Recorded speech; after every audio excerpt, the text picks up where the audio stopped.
Apocalipse capítulo 3, a partir do versículo 14. A palavra do Senhor diz assim: Ao anjo da igreja em Laodiceia escreva: essas são as palavras do Amém, a testemunha fiel e verdadeira, o soberano da criação de Deus. Conheço as suas obras. Sei que você não é frio nem quente. Melhor seria que você fosse frio ou quente. Assim, porque você é morno, não é frio nem quente, estou a ponto de vomitá-lo da minha boca. Você diz: estou rico, adquiri riquezas e não preciso de nada. Não reconhece, porém, que é miserável, digno de compaixão, pobre, cego e que está nu. Dou-lhe esse conselho: compre de mim ouro refinado no fogo e você se tornará rico. Compre roupas brancas e vista-se para cobrir a sua vergonhosa nudez. E compre colírio para ungir os seus olhos e poder enxergar. Repreendo e disciplino aqueles que eu amo.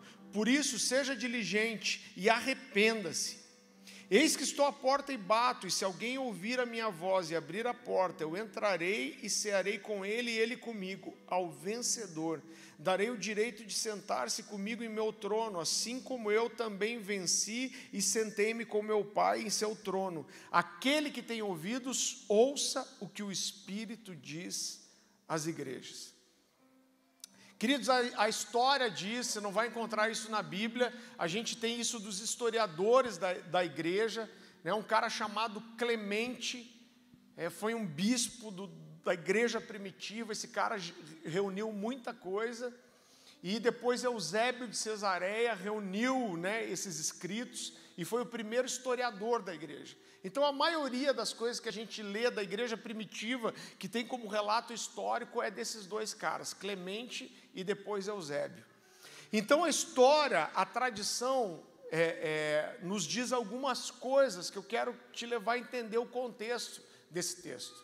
Isso não é só história, isso é bíblico, mas a verdade é que quando o livro de Apocalipse foi escrito, todos os apóstolos já tinham sido mortos. Todos eles martirizados, com a exceção de João. João foi o único dos apóstolos que morreu de velho. Na verdade, a tradição conta que João ele foi sentenciado à morte, como os outros apóstolos. Então, durante o império de Domiciano, ele foi sentenciado à morte. Para você ter uma ideia, quem era esse cara, esse imperador romano chamado Domiciano? Ele gostava de ser chamado de Nosso Senhor e Deus. Humilde. E a história diz que ele sentenciou João à morte. E a morte que escolheram para o apóstolo João foi um tipo de morte que não foi só ele que foi sentenciado. Na verdade, vários cristãos morreram assim, mas ele foi sentenciado a ser queimado em óleo fervente. Então, como que era feito isso? Então, pegavam um caldeirão, tipo aquele caldeirão de bruxa de desenho, caldeirão de ferro, metiam lenha embaixo e jogavam óleo e acendiam até ferver, tipo uma jacuzzi do inferno. E aí, quando o óleo estava borbulhando, jogavam essa pessoa e o cara era frito vivo, irmão. E a Bíblia não diz isso, mas a tradição conta que João foi lançado no óleo fervente e ele saiu ileso. Se apoiou na borda e pediu uma coca com gelo e limão. Mas a história diz que isso aconteceu, e quando João se levanta do meio daquele óleo fervente, aquelas pessoas sentem tanto medo dele, que desistem de tentar matar João. Só que eles não queriam matar João, mas queriam também que João se calasse. E a forma que eles escolheram para calar o apóstolo João, foi exilando ele numa ilha que era uma prisão. Antes de estudar a história da igreja, eu achava que era uma ilha qualquer, mas na verdade era uma ilha prisão chamada Patmos. Então assim, a gente não tem medo de matar esse cara, mas a gente vai exilar ele numa ilha e ele não vai mais poder falar nada e nem influenciar ninguém.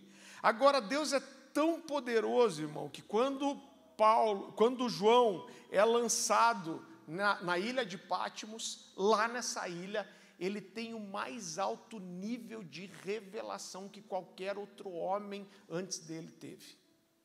E já no começo do livro de Apocalipse, eu quero te mostrar como isso é poderoso. Eu quero que você abra lá comigo em Apocalipse, capítulo 1. A palavra Apocalipse significa revelação. Então, irmão, eu amo esse livro, ele começa arregaçando já. Apocalipse capítulo 1, versículo 1, diz assim: revelação de Jesus Cristo, que Deus lhe deu para mostrar aos seus servos o que em breve há de acontecer. Ele enviou o seu anjo para torná-la conhecida ao seu servo João, que dá testemunho de tudo que viu. Isso é a palavra de Deus e o testemunho de Jesus Cristo. Feliz aquele que lê as palavras dessa profecia, e felizes aqueles que ouvem e guardam aquilo que nela está escrito, porque o dia está próximo. Então eu quero já corrigir alguma coisa, que eu conheço um monte de gente que tem medo de ler o Apocalipse. Eu ouvi uma história muito engraçada, o pessoal da UAN, de um cara que chegou, se converteu na igreja e começou a ler o quê? Apocalipse. Voltou para dar o testemunho. Falou, cara, eu não quero mais nem vir aqui depois que eu li aqueles troços lá. Então eu já vi gente dizendo assim, olha, eu tenho medo de ler o Apocalipse, não gosto de ler o Apocalipse. Irmão, eu quero dizer para você que em primeiro lugar, você lendo ou não, ele vai acontecer. E a outra coisa é que existe uma promessa, a Bíblia diz, olha, bem-aventurado é aquele que lê as palavras dessa profecia. Irmão, esse livro é tão precioso que já no início do livro de Apocalipse, o próprio Jesus dita 7 cartas para as principais igrejas da Ásia. O próprio Jesus dita. Quando o livro de Apocalipse é escrito, já haviam-se passado 60 anos, mais ou menos, que Jesus havia ressuscitado. E aquele senso de urgência tinha passado. Você vê Paulo falando aos coríntios, olha, aquele que não trabalha, que também não coma. Por que ele está dizendo isso? Qual era o contexto? É porque as pessoas que viram Jesus subir aos céus e viram tudo que aconteceu, eles tinham uma impressão que a qualquer momento o céu ia se rasgar e Jesus ia vir, e tinha gente que dizia já assim, eu não quero nem trabalhar mais, porque eu só quero esperar Jesus voltar. Mas quando o livro de Apocalipse foi escrito, essa sensação que a qualquer momento o céu ia se rasgar e Jesus ia descer, tinha passado. E a igreja aqui estava sofrendo uma série de retaliações, né? Então a igreja estava sendo atacada por heresias, pelo judaísmo, pelo pecado, pela imoralidade sexual, e estava sendo atacada por mais um tipo de mal, que era fortalecido pelo dia a dia comum e cotidiano. E esse mal, que é o foco, talvez, uma das partes centrais dessa mensagem, ele era um mal, eu acredito, mais perigoso do que qualquer outro mal que rondava a vida da igreja. Por quê? Porque ele era um mal silencioso, quase imperceptível, e dia a dia ele se infiltrava na vida da igreja. E foi esse mal que atingiu Laodiceia. Quando você olha para 7 cartas, as 7 igrejas do Apocalipse, você vai ver que a maioria delas traz elogios e repreensões. O pessoal ajuda a gente só com o barulho lá. Tem alguém querendo pregar aqui. A verdade é que a maioria dela tem elogios e repreensões. Na verdade, 4 delas, Jesus traz elogios e repreensões. 2 delas, Jesus apresenta aparentemente só elogios, com exceção daqueles que estavam no meio deles, que se diziam judeus e não eram. Mas tem uma única igreja que Jesus só traz repreensões, ou seja, Jesus não tem nada de bom para falar deles. E essa igreja é a igreja de Laodiceia. Agora é muito interessante, porque quando se olha para Laodiceia, você estuda a Bíblia, você estuda a história, você vai perceber que Laodiceia era uma igreja que parecia estar muito bem. Por quê? Porque ela era uma igreja que não tinha imoralidade sexual como outras igrejas tinham, uma imoralidade sexual grande. A igreja de Laodiceia, o problema dela não era heresia, o problema dela não eram os ídolos. Pelo contrário, Laodiceia era uma igreja ortodoxa, uma igreja que manteve a palavra, era uma igreja firmada nos princípios bíblicos, era uma igreja que não tinha escândalos. Mas o mal que alcançou Laodiceia, como eu disse, era um mal silencioso. E eu digo para você que provavelmente a maioria das pessoas da igreja de Laodiceia, e não só da igreja de Laodiceia, mas das igrejas em volta, provavelmente não perceberam que esse mal entrava dia após dia. E o mal que alcançou a igreja de Laodiceia foi a falta de fervor espiritual. O mal que alcançou Laodiceia foi uma coisa chamada mornidão. Queridos, Laodiceia era uma cidade rica e junta com Colossos e Herápolis, elas eram as 3 cidades mais ricas da região. Agora é muito interessante porque Colossos era uma cidade mais alta e ela tinha uma água mineral muito boa, era uma água fria, e as pessoas vinham de longe para tomar daquela água, porque ela tinha uma fama de ter funções terapêuticas, era uma água de uma qualidade muito grande. E Herápolis também, só que as águas de Herápolis eram águas termais, igual a gente tem aqui as termas de Jurema, lugar de fonte de água quente. As águas de Herápolis eram águas termais, eram águas quentes, e da mesma forma, era uma água de uma qualidade muito grande, as pessoas vinham de longe para se banhar nas águas de Herápolis, porque ela tinha fama de curar algumas doenças. Agora, a água, querido, de Laodiceia, ela era uma água suja, cheia de metais pesados, era uma água pesada que não dava para ser tomada sem ser tratada, e era uma água morna. Eles chegaram a fazer dutos para tentar trazer a água tanto de Herápolis como Colossos, mas essa água se misturava, chegava morna no lugar, e eles não conseguiam tomar. E o que Jesus está fazendo aqui é que ele está fazendo um paralelo muito simples com algo que era a realidade de Laodiceia. O que Jesus está dizendo, ele está falando: você quer saber como eu olho para vocês?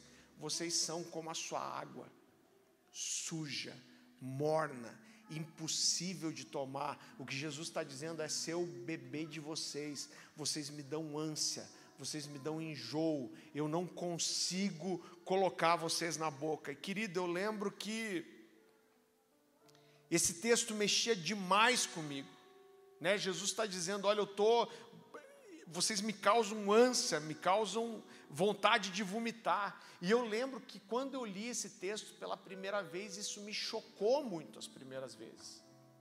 Eu lembro que eu olhei para esse texto e eu falei: olha, eu posso me tornar tão repugnante para Deus, a ponto de Ele olhar para mim e sentir vontade de me vomitar. Eu lembro que eu vi na época uma ilustração, se eu não me engano, era até uma tatuagem de um cara que fez uma imagem grande de Deus vomitando um monte de pessoas, e o texto de referência era esse. Mas eu quero confessar para você que com o passar dos anos, eu li tantas vezes esse texto, que esse texto, ele deixou de me chocar. E várias vezes eu tive no seu lugar, e quando alguém falou assim: ó, abra sua Bíblia lá em Apocalipse 3, em vez de eu falar, ixi, eu falei: nossa, mano, lá vem mais um cara pregar sobre a igreja de Laodiceia. Não seja quente, não seja frio, seja quente ou seja frio, não seja morno. Eu falei: cara, o que mais tem para se falar da igreja de Laodiceia? E isso deixou de me chocar. Mas quando eu preparei essa mensagem, eu estava meditando um dia e Deus falou algo no meu coração. Você já evangelizou alguém da sua família, algum amigo, algum parente, e você está falando de Jesus, e quando você dá a entender para essa pessoa que se ela não aceitar Jesus, e ela não receber o sangue do Cordeiro sobre ela, que ela vai se perder e vai para o inferno, e essa pessoa se ofendeu com você? Você já teve uma experiência assim? Por que essa pessoa se ofende? Porque você está apresentando o evangelho para ela e você fala: cara, você tem que aceitar Jesus para ser salvo. E o cara, a primeira coisa que ele fala: mas eu tenho Jesus no coração. O cara fala assim: não, eu durmo com a minha namorada, eu bebo, eu fumo, eu sei que eu não faço as coisas tudo certo, mas também não sou tão ruim assim. Eu não faço mal para ninguém. Então, não venha me falar isso que eu tenho Jesus no coração. Por que que essa pessoa faz isso? Porque ela tem um senso de justiça natural que todos nós temos. E ela olha para ela, ele pode não se achar tão santo, ele pode não se achar tão certo, mas ele também não se considera tão ruim assim para Deus lançar ele no inferno. Então ele olha para isso e ele não acha justo que ele fosse condenado ao inferno. Ele fala para você, não, eu tenho Deus no coração. Agora a gente que está evangelizando esse cara e conhece a verdade, a gente olha para ele e fala, como pode ser tão cego? Porque a verdade é que ninguém é bom e ninguém é salvo sozinho, e todos pecaram, estão destituídos da presença de Deus, mas esse cara não entende isso, e a gente fica indignado e fala, cara, o cara não consegue ver a verdade. Só que depois disso a gente vai para casa, e a gente abre Apocalipse 3, e você olha para a sua vida, e você fala assim, bom, eu não oro como deveria, eu não leio a Bíblia como deveria, eu não me santifico como eu deveria, mas eu também não sou tão ruim assim. Eu vou na igreja, eu entrego o meu dízimo, eu levanto a minha mão na hora do louvor, e até quando manda eu virar para o vizinho e repetir alguma coisa, eu repito. E você olha e sua vida, a verdade é que sua vida às vezes é morna, mas você não consegue olhar para você e acreditar que Deus te vomitaria da boca dele. Por quê? Porque a gente faz igualzinho o ímpio. Nós temos um senso de justiça própria e isso não nos deixa acreditar em algumas coisas. Só que a verdade é que o que Jesus está falando aqui é muito claro. O que ele está dizendo aqui é o seguinte, se você for frio, perdido, você está perdido. Melhor você ser quente. Agora ele está dizendo, se você for morno, o que é ser morno? Ele está dizendo que é pior do que ser frio. Ele está dizendo então, se você conhecer a verdade, se você estiver inserido no corpo, se você conhecer a Bíblia, e mesmo assim, o seu coração não queimar e não for incendiado, Jesus está falando para mim e para você, eu sinto nojo de você, eu não consigo te suportar. Agora, cara, como isso é duro, eu sei que é duro. Isso é muito duro e isso me choca, querido.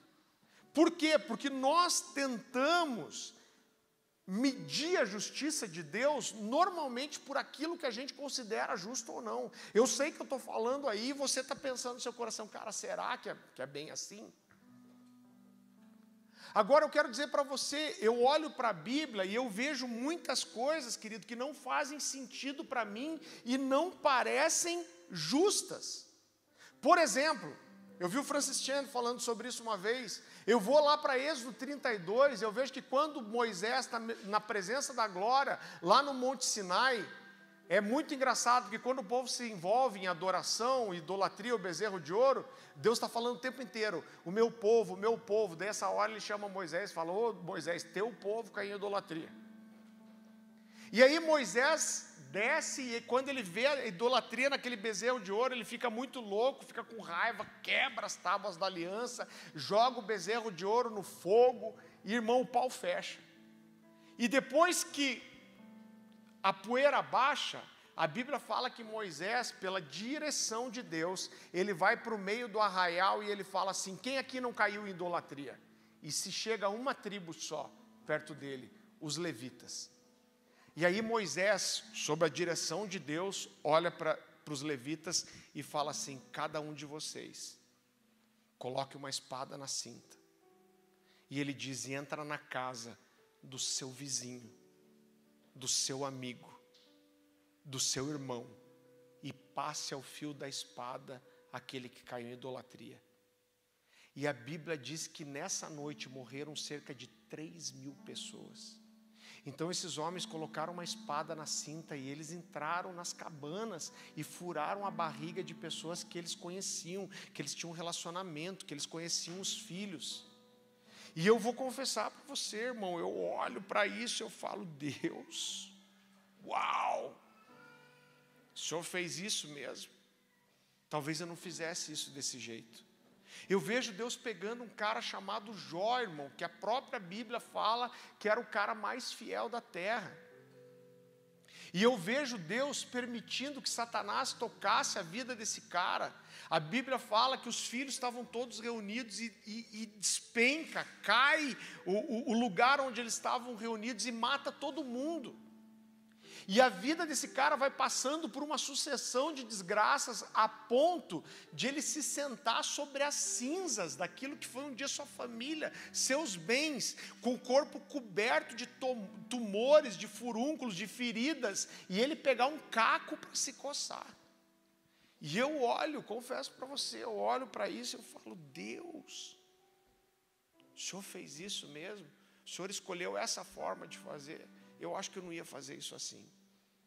Agora, por outro lado, eu vejo Deus pegando seu filho Jesus puro, inocente. Você sabe um texto que eu tive por muito tempo dificuldade de entender, João capítulo 3, versículo 16, pode ser a coisa mais simples do mundo, mas eu acho que eu já falei isso aqui. Deus fala na Bíblia, Deus amou o mundo de tal maneira que deu o seu único filho para que todo aquele que nele crê não pereça, mas tenha vida eterna. Irmão, eu nunca contei isso para ninguém com vergonha, mas eu tinha muito conflito com esse texto. Várias vezes eu cheguei para Deus, falei, Deus, eu entendo o conceito de trindade, mas o Senhor está chegando para mim falando assim, ó, Débora, eu quero provar meu amor por você, e para provar meu amor por você, eu vou dar a vida do Caleb ali para morrer por você. E eu falei, Deus, eu entendo o conceito de trindade, mas por que o Senhor quer provar o seu amor por mim e deu a vida de outro? Por que o Senhor não fala, ó, para provar meu amor eu dei minha própria vida por você? Eu tinha um conflito com isso até eu ser pai. E hoje eu posso dizer para você que se entrasse um estuprador, assassino por aquela porta, talvez, se eu soubesse que eu salvaria esse cara, talvez eu desse a minha vida para salvar a vida dele, mas jamais eu ia ter coragem de olhar para o meu filho inocente e dar ele para morrer por um pecador, assassino, estuprador. Só que eu olho para a Bíblia e eu vejo Deus pegando seu filho cheio de amor, cheio de pureza, cheio de santidade, e entregando o seu filho para ser surrado, cuspido, chicoteado, e depois pregado seminu num pedaço de madeira. E eu olho para isso e eu falo, Deus, é sério que o Senhor escolheu fazer isso desse jeito? Eu não faria assim. Então tudo isso me mostra que deve haver alguma coisa, querido, na justiça de Deus, que eu e você não conseguimos entender. E o que Deus está falando para mim e para você é o seguinte, melhor que você fosse quente ou frio, porque se você for morno, eu estou a ponto de vomitar você da minha boca, eu não consigo suportar você. Você sabe que quando eu estava no primeiro ano de faculdade, irmão, quebrado, sem dinheiro, eu não tinha carro, no segundo ano de faculdade eu consegui comprar um carrinho, andava que nem um camelo. Eu lembro que eu saía do hospital evangélico e ia de a pé até a Unicuritiba lá para economizar um VT para conseguir comer um salgado quando chegasse na faculdade. Comia um vidro de ketchup por salgado para ver se dava um reforço no estômago. Ficava meia hora passando ketchup, quase chupava só o ketchup. Quebrado, cansado, irmão, estudando. Meus pais nunca tiveram condição de me pagar a faculdade, trabalhava o dia inteiro, andava um monte, ia para a faculdade à noite. Foi um ano assim muito difícil, muito cansativo. E eu tive durante esse ano um grande esfriamento espiritual. Então eu não estou falando de pecado, eu não estou falando de me afastar de Deus, mas o que aconteceu? Eu não orava mais, não lia mais, não buscava mais Deus, não jejuava mais. E eu lembro que eu e a Dani, a gente namorava, era o segundo ano ali de namoro, e ela participava do grupo de dança da igreja que a gente congregava, e eu lembro que chegou um sábado, eu estava exausto, e eu fiz a minha própria programação. Eu falei, cara, a Dani vai sair do ensaio da dança, acho que 6 horas da tarde. Eu falei, eu vou lá pegar ela no ensaio da dança. Eu falei, hoje eu não quero ficar no culto de jovens. Hoje eu vou falar para ela, hoje a gente não vai culto de jovens, coisa nenhuma. Nós vamos para casa da sua mãe, vamos pegar uma pizza e um filme porque eu mereço. Quero descansar. E aí eu cheguei, tinha emprestado o carro do meu pai.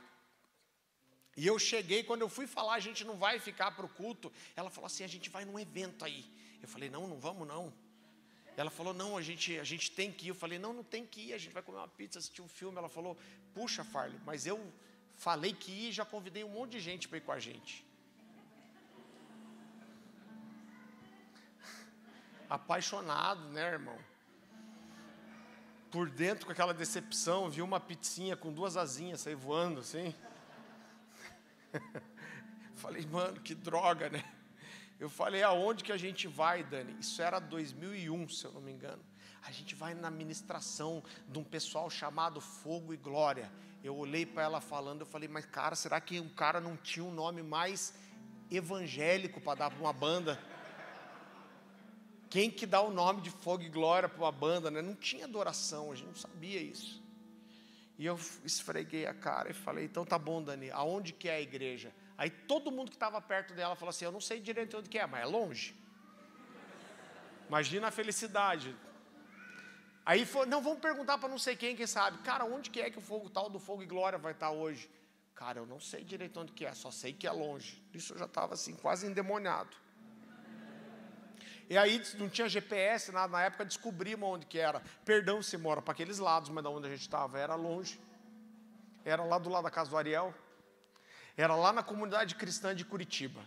Irmão, pegamos o ninho do meu pai, enchemos de crente e fomos. E eu indignado.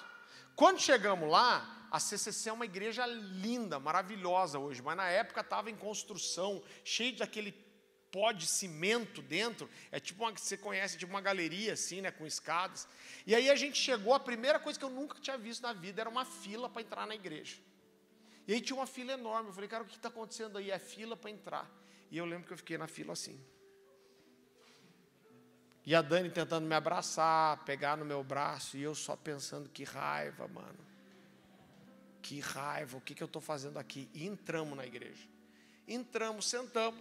Não se incomode com o que eu vou falar. O David Keelan é um amigo hoje, conhece toda essa história. Inclusive eu conto essa história num livro, ele fez o prefácio. Mas estou lá e de repente chega a equipe do Fogo e Glória. E chega o David Keelan, a calça uns 3 números maior que o dele. Fundido lá embaixo, camisa xadrez. Eu amo camisa xadrez, mas na época ninguém usava. Tudo desajeitadinho, põe o violão aqui assim, e alguém fala, olha lá, aquele lá é o David Keelan, do Ministério Fogo e Glória. Eu falei, mano de Deus, vai ser pior do que eu imaginei. E aí eu lembro que não teve apresentação nenhuma, e o David só pegou o violão e começou a tocar. E dele começou a tocar, e a primeira música foi a Canção da Alegria, do Matt Redman. Eu poderia cantar sem... Todo mundo conhece, né?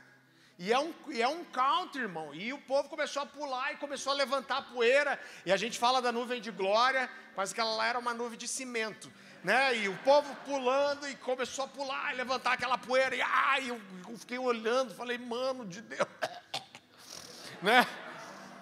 E aí apareceu no telão a primeira estrofe da música, que dizia assim: eu poderia cantar sem parar, de como salvastes meu ser.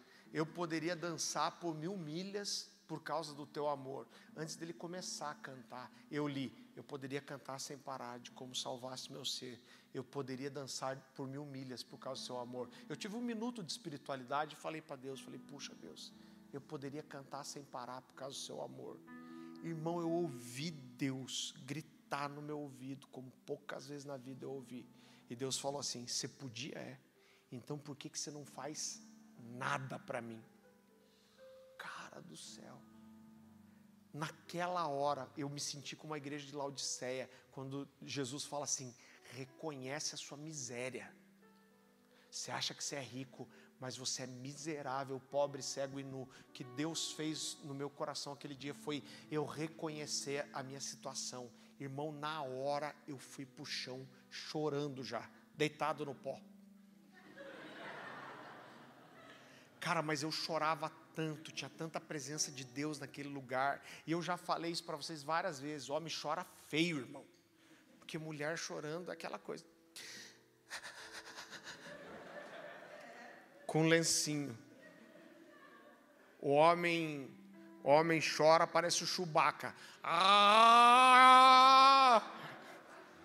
E eu chorando, mas eu chorava, era um choro tão desesperado, que veio um pessoal, acho que de serviço da igreja, tentar me levantar, falar, me puxar, falar, cara, você está bem? Tipo, olha, deixa eu te explicar, agora é o tempo de celebração. Música de quebrantamento é a partir da terceira. Agora é o country, agora é música de celebração. E eu só fazia igual o Henrique, né? Eu terminei de pregar na conferência que o Henrique Machado estava ministrando. Aí eu fiz o apelo e falei, cara, cadê o Henrique? Eu olhei, o Henrique estava no chão. Eu falei, mano, levanta. Ele levantou. Levanta, vai ministrar. Ele olhou para mim e falou assim, espera um pouco. Eu não consigo. Foi mais ou menos assim.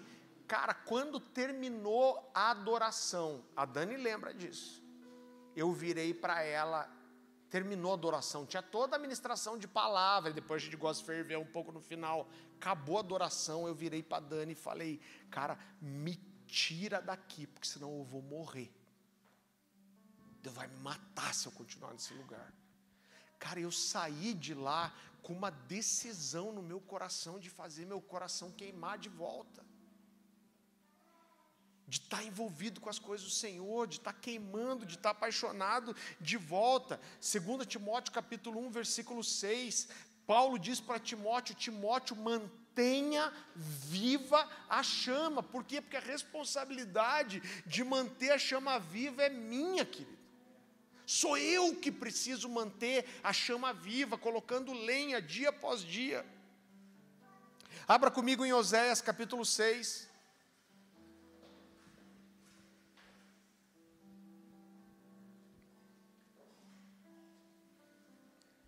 Oséias capítulo 6, a partir do versículo 4. A palavra do Senhor diz assim: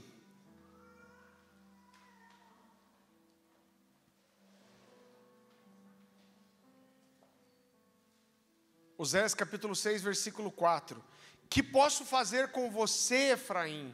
Que posso fazer com você, Judá? O seu amor é como a neblina da manhã, como o primeiro orvalho que logo evapora. Queridos, Laodiceia, como eu falei, era uma igreja que não tinha se afastado da sã doutrina. Era uma igreja que não tinha escândalos. Era uma igreja próspera. Agora, por que Jesus diz que está pronto para vomitá-los da sua boca? Sabe por quê? Porque Laodiceia foi uma igreja que perdeu o fervor espiritual. Esses caras, eles perderam a paixão, eles perderam as lágrimas nos olhos, eles perderam aquela empolgação com as coisas de Deus, eles perderam a vontade de orar, eles perderam a vontade de ler a Bíblia, eles perderam a vontade do secreto, eles perderam a vontade de jejuar, eles perderam as lágrimas nos olhos. E, irmão, eu não sou um cara muito emotivo, eu não sou... Gente, me ajuda, acho que tem umas crianças fazendo bastante barulho lá. Alguém da equipe me ajuda com isso, por favor. Eu não sou um cara dos mais emotivos. Eu não choro por qualquer coisa. E eu não quero, presta atenção em mim, eu não quero criar uma doutrina sobre isso. A gente tem um livro incrível ali do Corey Russell, chamado Dom das Lágrimas, ou Dom de Lágrimas. Agora, eu começo a me preocupar, irmão, se eu começo a passar tempo sem chorar. A Bíblia diz que um coração contrito e quebrantado, o Senhor não resistirá. Agora, não foi uma, nem duas, nem três vezes que eu cheguei para Dani e falei, Dani, eu preciso ficar quieto um pouco, eu preciso me afastar, porque eu preciso ficar fechado, porque faz um tempo que eu não choro. Irmão, a gente não pode viver sem lágrimas nos olhos. Eu quero dizer para você, se faz tempo que você não chora na presença de Deus, tem alguma coisa errada com você, irmão. Você está esfriando, e sabe qual que é o problema? É porque um dia você acorda e você vê que faz muito tempo que você não chora na presença de Deus. E sabe qual é o maior problema? Você não lembra nem como isso aconteceu e nem porquê. Agora, quando eu percebo que eu estou tempo sem chorar, o que eu faço? Eu vou persistir, eu vou entrar na presença de Deus, eu vou insistir até que Ele me toque. Eu gosto muito, eu fazia isso muito nos jovens, principalmente, lá na comunidade de alcance. Eu gostava de contar as histórias de que quando eu fiz 18 anos ali, e eu podia viajar sozinho de ônibus, meus pais tinham uma casinha aqui em Antonina, e eu lembro que eu pegava uma mochila, enchia de mantimento, aí pegava alguns livros, uma bíblia de estudo, pegava na época, umas fitas cassete de adoração e ia para lá. E eu me fechava naquela casa. E eu lembro que eu chegava, o primeiro dia eu cozinhava, eu fazia várias refeições. Então eu fazia uma refeição por dia só. O judeu faz muito esse jejum. Quando chega no pôr do sol, ele faz uma refeição e ele já consagra o seu jejum de volta. E eu chegava a ficar 2 semanas fechado lá, orando, jejuando, buscando ao Senhor. E eu gostava de falar isso para os jovens como um incentivo. Um dia eu estou pregando e eu estou falando e Deus está falando comigo assim. Você gosta de falar isso, né? Você gosta de contar essa história? E eu falei, claro que eu gosto, Deus. Falei ladrento. E Deus me falou assim, é bom, né? Mas eu estou com saudade quando você fazia isso. Deus me falou, eu sei que isso foi muito precioso para você, lá nos seus 20 e poucos anos. Só que essa porção foi para lá. Eu quero você apaixonado, desejoso, ansioso assim, hoje. E sabe o que isso me lembra, querido? Isso me lembra daqueles 2 discípulos no caminho de Emaús. A Bíblia diz que no domingo da ressurreição, Jesus tinha morrido na sexta, ressuscitou no domingo, e no domingo da ressurreição, alguns discípulos desceram de Jerusalém para Emaús, que era um vilarejo que ficava a 11 quilômetros de Jerusalém. E quando eles estão andando, Jesus de repente chega perto deles e a Bíblia diz que seus olhos foram impedidos de reconhecer Jesus. E é muito senso de humor de Jesus, porque ele dá uma de João sem braço e fala, o que vocês estão, João sem perna, como diz a minha amiga Paty. Irmão, piada interna, um dia ela estava contando uma história, falando, meio João sem perna, todo mundo olhou. Ela está modernizando o João sem braço. E aí, a Bíblia fala que Jesus chega e fala assim, do que vocês estão falando? E um mais sanguíneo, chamado Cleopas, vira para Jesus e fala, será que você é o único morador de Jerusalém que não sabe o que aconteceu para Jesus esses dias, com Jesus? E Jesus fala, o que aconteceu? E eles falam, ele era um grande profeta, um homem de Deus, e já vai o 3º dia que ele foi morto pelas autoridades romanas e os principais sacerdotes, mas algumas mulheres foram no seu túmulo e encontraram o túmulo vazio, e aí Jesus fala assim, por que vocês demoram tanto a crer no que os profetas falam? E a Bíblia diz que ele começa por Moisés, na Bíblia hebraica começava pelos profetas, e ele começa pelos profetas, discorrendo tudo que as escrituras diziam sobre ele. E a Bíblia diz que quando eles chegam em Emaús, Jesus faz menção de que vai embora, e eles falam, não vai embora, fica com a gente, coma com a gente, durma aqui, e de manhã você segue viagem. E Jesus senta na mesa desses caras para comer, e a Bíblia diz que quando Jesus parte o pão, as escamas dos seus olhos caem, e eles veem que é Jesus. E nessa hora, Jesus desaparece. Que frustração, irmão. Agora, sabe o que mexe com o meu coração? É que a Bíblia fala que quando Jesus desaparece, esses 2 discípulos olham um para o outro e falam assim, como nós não percebemos que era o Senhor, porque enquanto Ele falava, o nosso coração ardia. A versão NVI diz assim, que eles olharam para o outro e falaram, como nós não percebemos que era o Senhor, porque enquanto Ele falava, o nosso coração queimava. Irmão, faz quanto tempo que o seu coração não queima? Como que a gente pode viver sem o coração queimar, irmão? Talvez Deus esteja com saudade de você. Sabe que o último emprego secular que eu tive, eu trabalhava no grupo RPC e eu visitava muito cliente na rua, irmão. E eu entendo que o nosso papel é buscar a Deus. A Bíblia nos promete, buscar-me-eis e me achareis quando me buscares de todo o coração. Mateus 6,6, quando entrares no teu quarto, fecha a porta, e teu pai que te vê em secreto, te te recompensará. Então a gente busca, mas eu sei, e a Bíblia prova isso, que tem vezes que Deus procura a gente também. E quantas vezes eu estava na rua, pensando no negócio que eu tinha que fechar, na meta que eu tinha que cumprir, e de repente a presença de Deus vinha no carro, e eu começava a chorar daquele jeito feio, masculino. E cara, e parava na frente dos clientes, e várias vezes eu parava e não conseguia parar de chorar. Tinha que esperar 15, 20 minutos para me recompor, para conseguir entrar. Como que a gente pode viver sem isso, sem essa verdade? Eu quero que você leia de volta comigo, Apocalipse capítulo 3, a partir do versículo 15.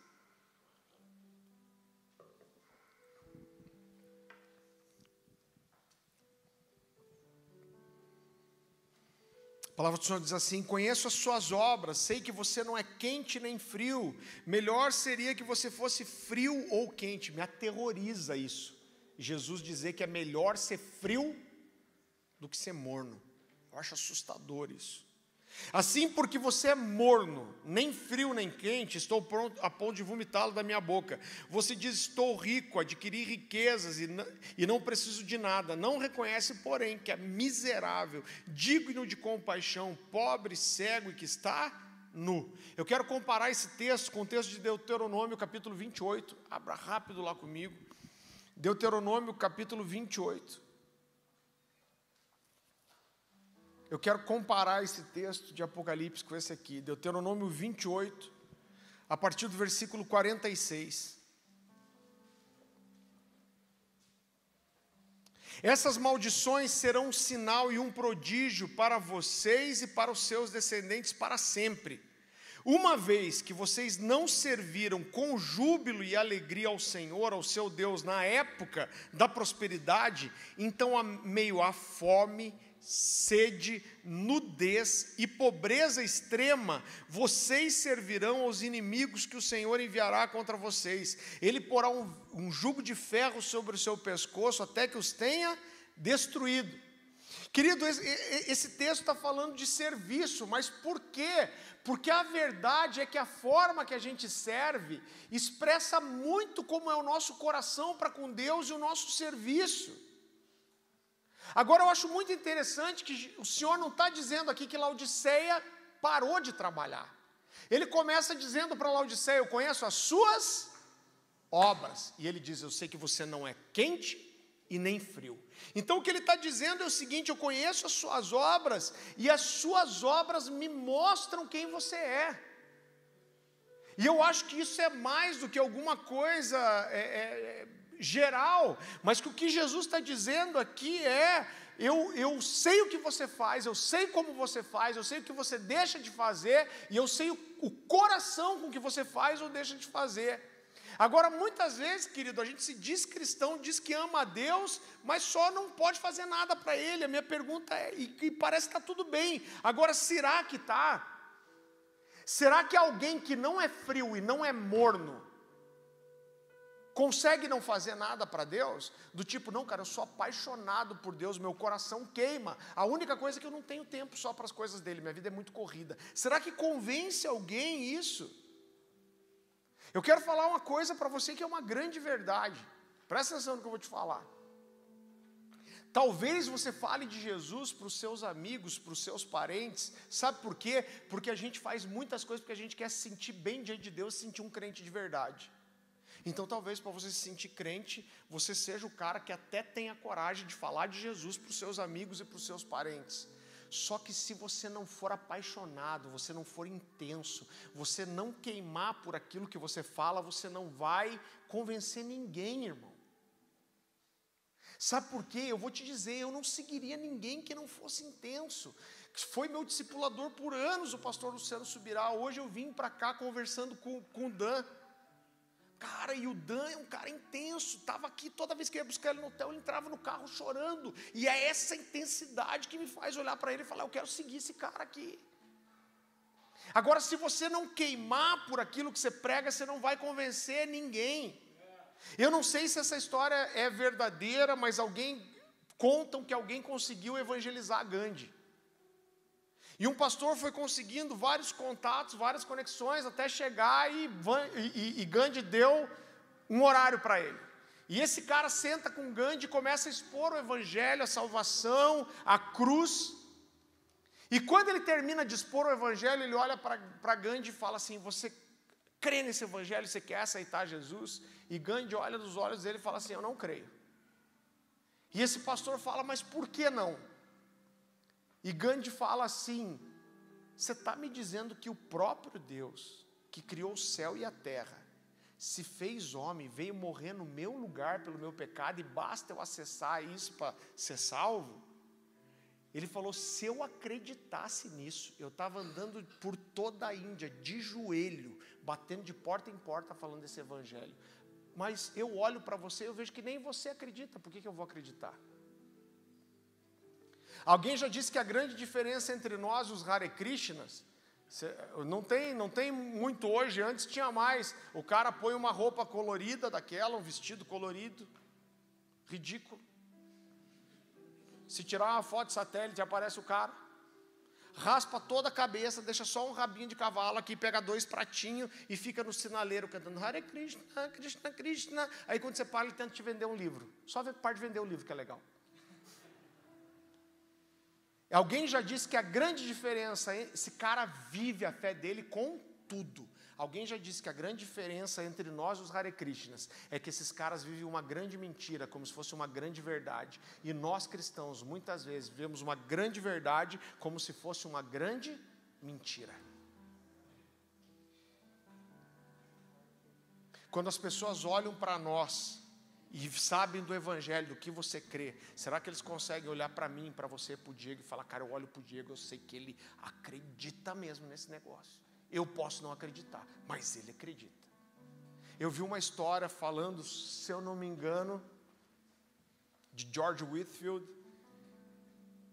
e diz que ele ia pregar numa catedral, num centro universitário. E daí diz que um cara da universidade, cristão, viu um dos professores ateus correndo em direção aonde Whitefield ia pregar. E daí ele falou: professor, aonde está indo? Estou indo lá ver o Whitefield pregar. E esse cara falou assim: mas você acredita no que ele prega? E ele falou: eu não acredito, mas ele acredita. Se a gente não queimar, irmão, por essa verdade, a gente não vai convencer ninguém. Continua comigo. Apocalipse capítulo 3, a partir do versículo 17 agora. Pois dizes: estou rico e abastado e não preciso de coisa alguma, e nem sabes que tu és infeliz, sim, miserável, pobre, cego e nu. Aconselho-te que de mim compres ouro refinado pelo fogo para te enriqueceres, vestiduras brancas para te vestires, a fim de que não seja manifesta a sua vergonhosa nudez, e colírio para ungires os olhos, a fim de que vejas. Eu repreendo e disciplino a todos quanto amo. Sê, pois, zeloso e arrepende-te. Eis que estou à porta e bato. Se alguém ouvir a minha voz e abrir a porta, eu entrarei em sua casa, cearei com ele e ele comigo. Mais uma vez Jesus está dizendo aqui, reconhece a sua situação. E ele continua dizendo: sabe o que você tem que fazer? Você tem que vir até mim. Eu sou a fonte. Você acha que está bem, mas você tem que recorrer a mim, você tem que vir até mim. E ele continua dizendo, ele está dizendo: olha, você acha que é rico, mas o meu conselho para você é que você venha até mim e adquira de mim o ouro refinado pelo fogo. Sabe por quê? Você pode ser rico e próspero, mas o dinheiro que você tem não pode comprar o ouro que eu tenho para te dar. E Jesus continua aqui, querido, usando coisas que falavam da realidade que Laodiceia vivia. Ele fala assim: meu conselho é que você adquira de mim vestiduras brancas para cobrir a sua vergonhosa nudez. Laodiceia era um polo têxtil, eles faziam roupas caras, nobres, roupas boas. Era uma das fontes de riqueza de Laodiceia. E aí o que Jesus está dizendo é: vocês são prósperos e vocês acham que estão bem, mas o meu conselho é: adquira a roupa branca. Sabe por quê? Porque vocês podem ser prósperos e ter dinheiro, mas isso não é capaz de esconder a vergonha da nudez de vocês. Jesus continua dizendo, ele fala, o meu conselho para vocês é que vocês comprem de mim o colírio para abrir os seus olhos para que vocês vejam. Laodiceia era uma das únicas cidades do mundo que produzia um pozinho que era misturado com água, e isso era o único colírio que existia na época, o único medicamento oftalmológico, e era também uma das fontes de riqueza. E o que Jesus está dizendo, vocês têm orgulho disso, vocês vendem colírio, vocês ajudam as pessoas, mas vocês não conseguem enxergar a própria situação.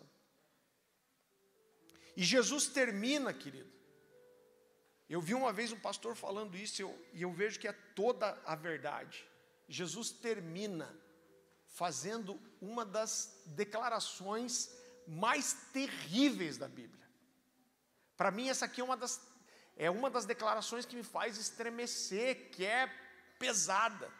Apocalipse capítulo 3, versículo 20. A palavra do Senhor diz assim: eis que estou à porta e bato. Se alguém ouvir a minha voz e abrir a porta, entrarei em sua casa e cearei com ele e ele comigo. Talvez você esteja pensando aí, por que, pastor, por que essa declaração é terrível? A gente usa tanto isso para evangelismo. Sabe por que é terrível? Porque Jesus não está falando isso para o ímpio. Jesus está falando isso para uma igreja. Jesus está dizendo, olha, vocês estão aí com a ceia pronta, esperando eu chegar, só que vocês me fecharam para o lado de fora e rodaram 2 vezes a chave. Jesus diz, eu estou batendo na porta e tentando entrar na igreja de vocês, só que vocês me deixaram para o lado de fora. Quando deixaram Jesus para o lado de fora? Quando deixaram a chama apagar, quando abriram mão do fervor espiritual, quando deixaram o coração parar de arder, quando aceitaram a mornidão, quando deixaram as lágrimas secarem dos olhos.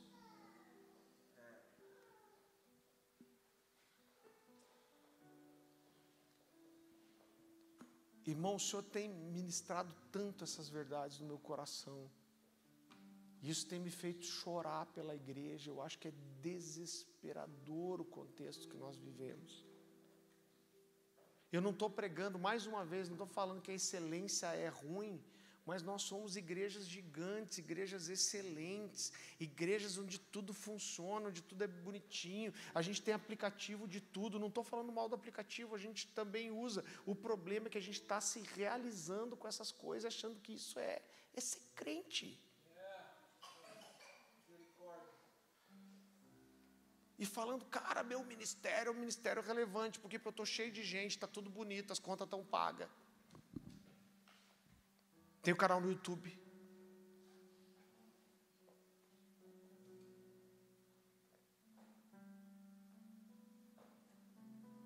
O Davi falou uma frase aqui, eu não lembro de quem era, acho que do John Piper, que ele disse que se o Espírito Santo, ele acredita que se o Espírito Santo fosse retirado da terra hoje, 85, 90% das igrejas não iam perceber, iam continuar fazendo aquilo que já fazem.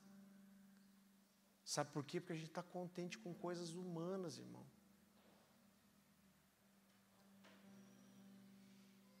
Sabe qual foi a última vez que você entrou num lugar, e eu sei que a gente tem experimentado uma visitação de Deus aqui, eu digo todo dia, eu quero mais. É pouco, Deus, vem em mim que eu estou facinho.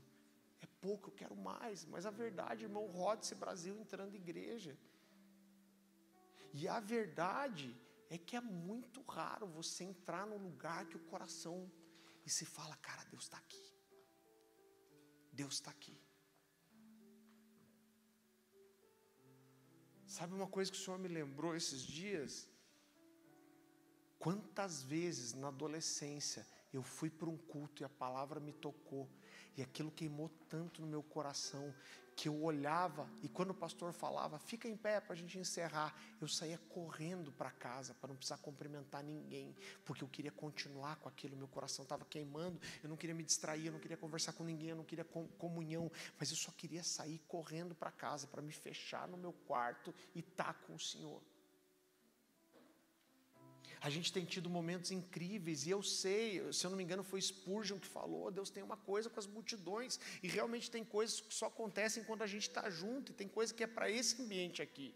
Agora tudo começa, irmão, de a gente entrar no nosso quarto e ter a nossa busca pela glória individual. Sabe por quê? Porque o dia que nós tivemos 200, 300 pessoas aqui, que ficaram a semana inteira queimando o seu coração no secreto, a hora que juntar, irmão, essas labaredas aqui, nós vamos fazer um regaço. O que a gente faz, irmão?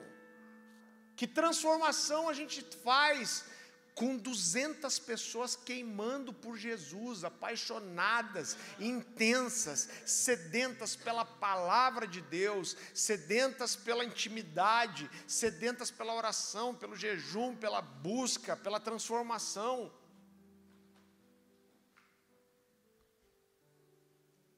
Agora, se você olha para a sua vida e o mais terrível disso, eu sei como que é. Quando eu tive esse encontro lá na CCC, eu consegui olhar para o Ana e falar, cara, eu sei porque eu esfriei. Eu esfriei porque eu durmo na sala de aula, de sonhar, saio quebrado, chego em casa me arrastando. Então eu estou cansado. A Dani na época me deu um livro chamado Ocupado Demais para Deixar de Orar. E foi o livro que eu li quando eu saí dessa reunião lá com Fogo e Glória. Eu consigo ver o que me fez, mas eu não consegui ver, olhar para trás e falar, Deus, quanto que o meu coração parou de queimar.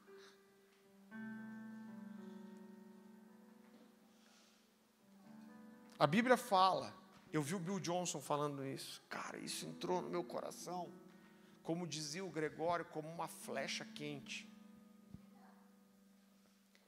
Ele fala sobre o texto que diz que naquele dia muitos falarão, Senhor, Senhor, em teu nome operamos milagres, maravilhas, expulsamos demônios, falamos em outras línguas. E o Senhor vai olhar para eles e falar assim, apartai-vos de mim, porque eu não vos conheço. E aí o Bill Johnson diz assim, isso mostra para nós que independente de qualquer ministério, qualquer função que a gente possa ter, qualquer chamado, o objetivo final é conhecer ao Senhor. Você consegue entender isso? Não importa, cara, a gente pode fazer muita coisa, você pode ficar conhecido, você pode ter uma igreja gigantesca, você pode ter dons, mas o final de todas as coisas eu conheço o Senhor. No final das contas é isso que fica. Eu quero conhecer o Senhor.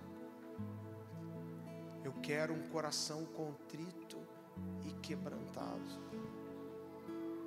Eu quero não conseguir entrar na presença de Deus sem dobrar o meu joelho e derramar lágrimas.